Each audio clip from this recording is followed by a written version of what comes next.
Samantala, bayan nababahala ang Health Department sa pagtaas ng kaso ng breast cancer sa Pilipinas na umabot sa 27,000 kada taon.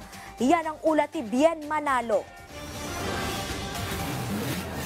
Taong 2015 nang taningan ng doktor si Natividad Corios dahil sa stage 3 breast cancer.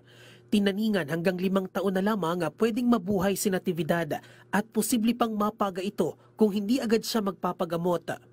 Gumuho ang kanyang mundo at tila nawala ng pag-asa at mas lalo pa siyang nanlumo nang malamang milyon-milyong piso ang kakailanganin niya sa pagpapagamot.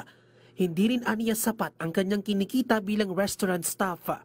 Nung malaman ko po na may cancer po ako, as in, end of the world na po talaga. Sabi ko, lalaban pa ba ako o susuko na? Kasi talagang, as in, nung sinabi ng doktor, you have stage 3 breast cancer, you must prepare 3 million. So, blanco ang isip ko. As in, hindi ko alam anong sasabihin ko. Nanginginig ang mga tuhod ko. May pagsisisi rin si Nati na hindi siya agad sumailalim sa early detection at screening at hinintay pang lumala ang sitwasyon. Pero hindi siya nagpatinag at lumaban para sa kanyang anak. 10 taon din siyang nakibaka sa sakit. At bilang isang cancer survivor, nais niyang magsilbing inspirasyon sa iba pang cancer patients na maging matatag at huwag mawala ng pag-asa. Early detection saves life. Kaya lagi ko yung sinasabi sa kanila. Kaya ako pinalakas pa dahil kailangan kong i-inspire yung iba na tingnan niyo ko. Lumalaban po ako. Breast cancer ang pinakakaraniwang cancer na tumatama sa mga Pilipina. Ayon sa Philippine Cancer Society, Pilipinas ang may pinakamataas na kaso ng breast cancer sa Timog Silangang Asya.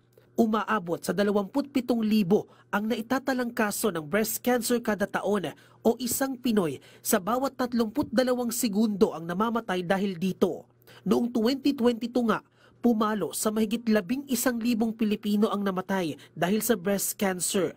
Sabi pa ng PCS, 55 hanggang 65% ng mga kababaihan sa Pilipinas huli na natutuklasan na may breast cancer na pala sila. Dahil dito, paiigtingin pa ng Department of Health ang early breast and cervical cancer screening. Number 1 na po ang breast cancer na prevalence ng cancer sa Pilipinas. Nalampasan niya ang lung cancer. Number 1 siya, pero kalahati lang ng populasyon natin ang naapektuhan. Biro mo, kababaihan lang ang naapektuhan. This is a women's cancer. Although may mga lalaki na nagkaka-breast cancer. Samantala, mula sa dating 100,000 pesos ay itinaas na ng Philippine Health Insurance Corporation of PhilHealth ang benefit package nito para sa breast cancer na umaabot sa 1.4 million pesos. Bien Manalo para sa Pambansang TV sa Bagong Pilipinas.